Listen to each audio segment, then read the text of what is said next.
मे 31 जाएं सारा देश में लॉकडाउन अवधि बढ़ी 14 दिन पर लॉकडाउन अवधि बढ़ाइबा नेशनल मैनेजमेंट डिजास्टर अथॉरिटी निर्देश देइछन्ति। केंद्र सरकार समस्त मंत्रालय और राज्य सरकार समस्त विभाग को यह निर्देशनामा जारी करा दैछि। डिजास्टर मैनेजमेंट एक्ट 2005 धारा 6=2 आयु अनुजाई देश में देखा कोरोना महामारी को नहीं लॉकडाउन अवधि बढ़ाइबा निर्देश दिया जाइछि। लॉकडाउन 4 को केंद्र सरकार पक्षर जारी होइछि नुआ गाइडलाइन। जानियंतु नुआ गाइडलाइन कौन कौन। नुआ गाइडलाइन अनुसार देश में मेट्रो सेवा स्कूल कॉलेज बंद रहिबो। एहा सह hotel restaurant cinema hall mall gym swimming pool आदि बंद रहिबो। पार्क थिएटर और बार गुड़िक बंद रहिबाकू सरकार निष्पत्ति नैछन्ति। सेहिपरि घरोई और अंतर्जातीय विमान सेवा बंद रहिबो।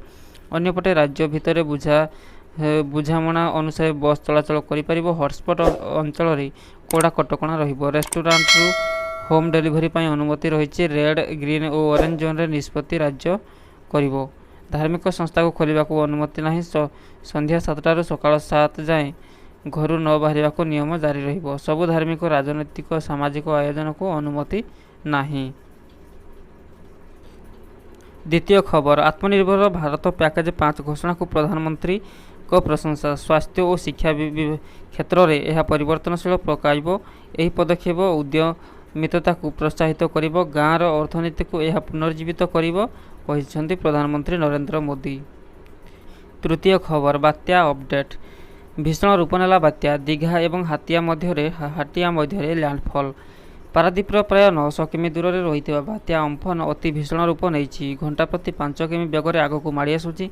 12 घंटा भितर यह भीषण सामुद्रिक झड़र रूप नेब और 24 घंटा भितर अति भीषण सामुद्रिक झड़र रूप नेब। गत 6 घंटा भितर यार गतिपथ बदली उत्तर मुहां होइछि। 12 घंटा पर उत्तर पूर्व दिगरे गति करिवार संभावना रही। वर्तमान गतिपथ जारी रहिले आसंता 20 तारिख अपराह्न संध्या मध्य यह पश्चिम बंगर दीघा और बांग्लादेश हाटिया द्वीपपुंज विस्तृत अंचल मध्य लैंडफॉल करिबो। स्थल भाग छुईला लैंडफॉल बेलू झड़र तीव्रता सांघातिक हेबो।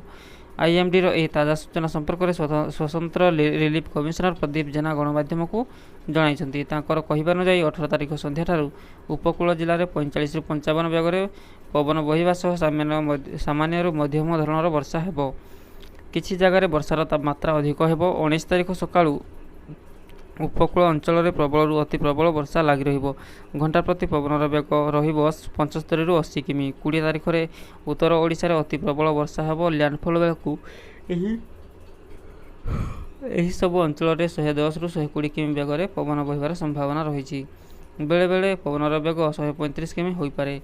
मुख्यमंत्री नवीन पट्टनायक जीरो काजुआलिटी निर्देश अनुଯାयी बात्यार मुकाबला व्यापक प्रस्तुति कराଯାଇଛି। बेसी प्रभावित होगाकू जगतसिंहपुर केन्द्रापड़ा बालेश्वर भद्रक जिले में 15टी ओड्राफ टीम और 10टी एनडीआरएफ टीम मुतयन हो सारे। आवश्यक स्थल लोक स्थानांतर भी संपृक्त जिला प्रशासन पक्षर व्यवस्था ग्रहण कर मोटामोटी भाव बात्या मुकाबला प्रशासन संपूर्ण सजग रही स्वतंत्र रिलीफ कमिशनर कहते। चतुर्थ खबर राज्य में जारी रही कोरोना आतंक। देश में 90,000 अतिक्रम कला कोरोना आक्रांतक संख्या।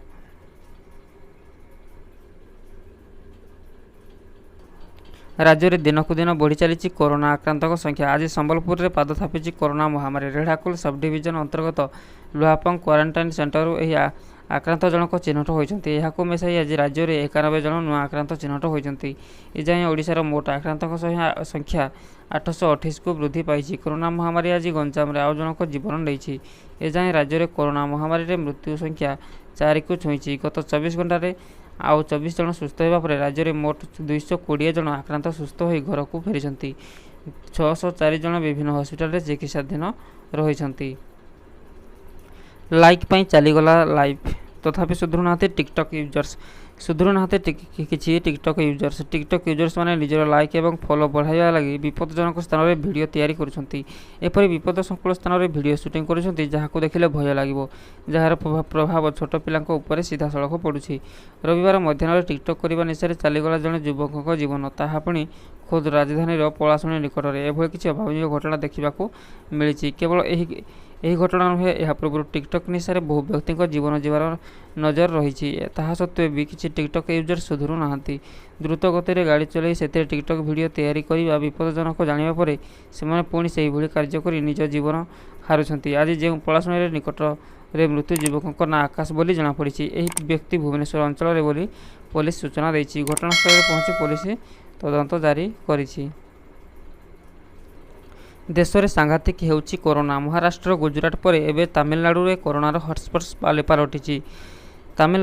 ରବିବାର ଗୋଟିଏ ଦିନରେ 639 ଜଣ କରୋନା ଆକ୍ରାନ୍ତ ଚିହ୍ନଟ ହୋଇଛନ୍ତି। ନୂଆ ଆକ୍ରାନ୍ତଙ୍କୁ ମିଶାଇ ରାଜ୍ୟରେ 11,224 ଜଣ ଆକ୍ରାନ୍ତ କରୋନାରେ ସଂକ୍ରମିତ ହୋଇଛନ୍ତି। ଏବେ 6,971 ଜଣ ଚିକିତ୍ସାଧୀନ ରହିଛନ୍ତି। ତେବେ ଆଜି ଗୋଟିଏ ଦିନରେ 634 ଆକ୍ରାନ୍ତ ହସ୍ପିଟାଲରୁ ଡିସ୍ଚାର୍ଜ ହୋଇଛନ୍ତି, ଯାହାକି ରାଜ୍ୟ ପାଇଁ ଆଶ୍ୱସ୍ତିକର ଖବର। ମୋଟ ଉପରେ 4,172 ଜଣ ହସ୍ପିଟାଲରୁ ଡିସ୍ଚାର୍ଜ ହୋଇଥିବା ସୂଚନା ରହିଛି।